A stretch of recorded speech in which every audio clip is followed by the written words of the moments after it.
All right, thanks, guys. We went 7-1 in our premium selections for yesterday. It was a great day on Patreon, and that's going to put us at an undefeated 9-0 in our college football tier. We're also 50-35 in our Underdog plays. That's patreon.com/BrockPage. Link for that website is in the description section below. Had a great day yesterday. Looking to do some more of the same today. We got ourselves a massive slate of Major League Baseball action. So let's go ahead and get into it. We have the Rangers taking on the Orioles, 105 Eastern first pitch in Baltimore. The Rangers are -160, totals 9.5. We saw a 15-cent move toward Texas and movement upward on the total. The Rangers open $1.45 up to 160. Total open 9 up to 9.5. Right now the O's are +140 on the money line. The Rangers +$1 on the run line, even money there. The Orioles are -$120, catching the 1.5 as well. We have Mike Minor for the Rangers, Asher Wojciechowski for the Orioles. Wojciechowski's 2-7 with a 5.12 ERA and a 1.23 WHIP. Minor on the other side for the Rangers, 12-8 on the year, 3.12 ERA, 1.19 WHIP. Minor's also struck out 180 batters thus far on the season. Now, Baltimore is last in runs allowed in Major League Baseball. They're also last in striking batters out. Now, the Rangers on the other side, 44-31 against the spread on the road, 5-2 in their last 7 when traveling. And when it comes to the total, the Rangers are 6-3 to the over in their last 9 in Baltimore. I'm going to lean Texas Rangers -160 in the over 9.5 in that game. Next matchup, Diamondbacks, Reds, 110 Eastern first pitch in Cincinnati. The Reds are -129, totals 9.5. We saw a 2-cent move towards Cincinnati, no movement on the total as of yet. The Reds open $1.27 up to 129. Total open and remains at 9.5. Right now the D-backs are +109 on the money line. The Reds are +150, laying the 1.5. Arizona -170, catching the 1.5. We have Mike Leake for the D-backs, Anthony DeSclafani for the Reds. DeSclafani's coming into this game with a 4.10 ERA and a 1.26 WHIP. He's also walked 44 batters thus far in the year. Now, Mike Leake on the other side for the Diamondbacks, 11-10 on the year, 112 strikeouts. The Reds are in 4th place in the AL Central. They rank 23rd in offensive hits. Meanwhile, the Diamondbacks on the other side, they are red hot right now. They're just 1.5 games back for that second wild card spot in the National League. They rank 6th in road scoring on average per game, 9th in runs allowed away from home. When it comes to the total, Arizona's 4-2 to the under in their last 6. Cincinnati, 46-28 to the under at the Great American Ballpark. I'm going to lean Arizona +109 and the under 9.5 in that game. What did you get her for her birthday? Sorry, guys, I literally do this podcast in the middle of my daily life. So I got them each a blanket and each an outfit. A blanket and an outfit. Oh, it's two birthdays. Carter and Sophia. And then the last birthday was just one baby. Charlie. That Okay, was her I first gotcha. birthday. All right. Can't keep up with these birthday parties. You cannot throw a birthday party on opening day of NFL. I'm going to be a bad uncle and miss that party today.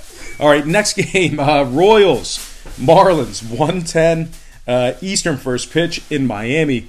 The Royals are -$112, totals 8.5. We saw a 7-cent move toward Kansas City, no movement on the total.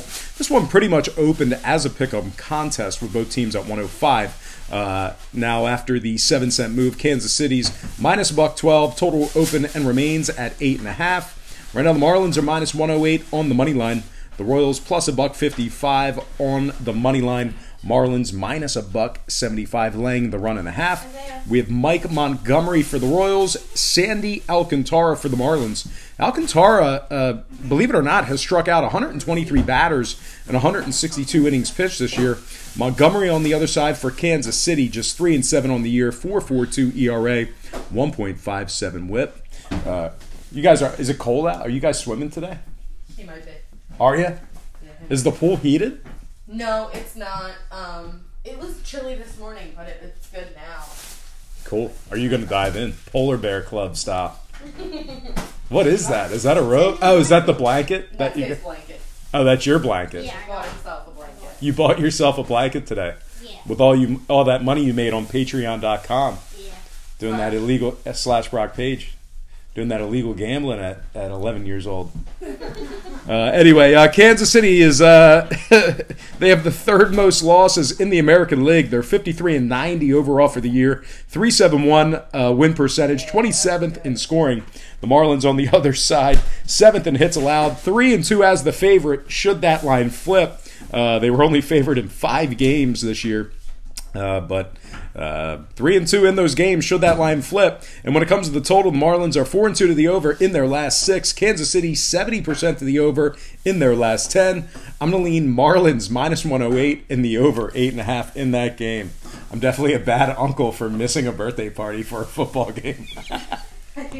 I embrace it. You could do your live stream there. He's not live streaming or video. Absolutely not. No away games. The only away game I'm doing this year is Turkey Day at your grandma's. All right. Get the at G's. Yeah. All right. Next game.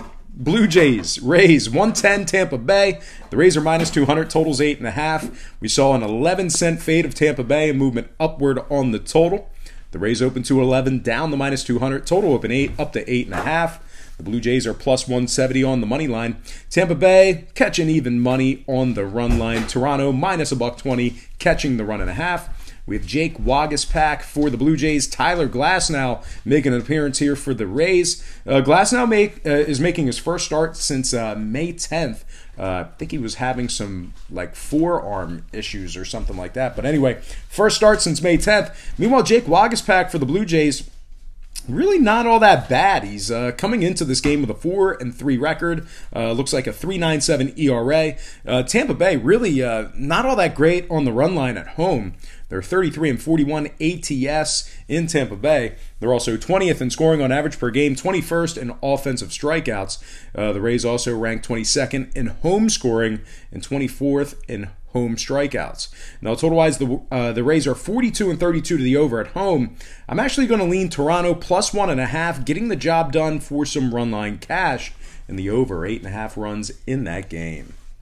Next matchup, Phillies, Mets 110 Flushing, Queens. The Mets are -168, totals 8.5. We saw a nickel move toward the Mets and movement upward on the total. New York open $1.63 up to 168. Total open 8 up to 8.5. Right now the Phils are +144 on the money line. The Mets are +$1.20 on the run line. Phillies -$1.40 catching the 1.5. We have Vinny Velasquez for the Phils, Noah Syndergaard for the Mets. Syndergaard's 10-7 on the year, 3.97 ERA, 1.18 WHIP. He's also struck out 171 batters. Vinny Velasquez on the other side, just 6-7 on the year, 4.80 ERA, 1.35 WHIP. The Mets are 7th in offensive hits, 7th in strikeouts. Meanwhile, the Phillies on the other side, they're 18th in offensive strikeouts, 20th in run scoring. When it comes to the number, the Mets are 80% to the over in their last 5 in Flushing, Queens. I'm going to lean Mets -168 and the over 8.5 in that game. Next matchup, Nationals, Braves, 120 Atlanta. The Nats are -130, totals 8.5. We saw a 4-cent move toward Washington, no movement on the total as of yet.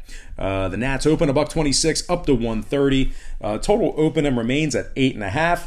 The Braves are +110 on the money line. Nats +135 laying the 1.5. Braves -$1.55 catching the 1.5. Great pitching matchup here, guys. We could potentially see this in the playoffs. We have Max Scherzer for the Nats, Mike Soroka for the Braves. Soroka's 11-3 with a 2.53 ERA and a 1.10 WHIP. He also has struck out 119 batters. The Braves are in first place in the NL East, 89-54 overall for the year, 9-1 in their last 10. The Nats on the other side, 15th in road hits, losers in 5 out of their last 6. They're also 0-5 in their last 5 head-to-head matchups with the Braves. Now, total-wise, Atlanta's 6th in home scoring, 8th in home hits. I'm going to take the Braves +1.5 at home and the over 8.5 in that game. For the record, last time we went to a birthday party at Bethany's house, the night before we had literally went on a nice little shopping spree and bought a bunch of new clothes and stuff like that. I guess we had a good weekend at the sports book. But anyway, So we went to we had a shopping spree Saturday night, and then Sunday was the party, and I was wearing all my new clothes. I had a nice shirt, nice shorts, and it was windy that day, and literally the second we got there, I got a plate of food, and the wind picked up the food and dumped it all over my outfit. Every square inch of my shirt. My shorts were white, so it got all over my shorts, and I was so mad. I was like, I literally just bought this. And then later in the day, I was laying on a blanket, like taking a nap, and a can of soda came whipping off a table, and a whole can of soda dumped on my head and my clothes. It was insane. Maybe I'm just scarred from Bethany's house. I don't know. I think I'm just using that as an excuse. I'm totally choosing football over family. That's terrible. Bad uncle.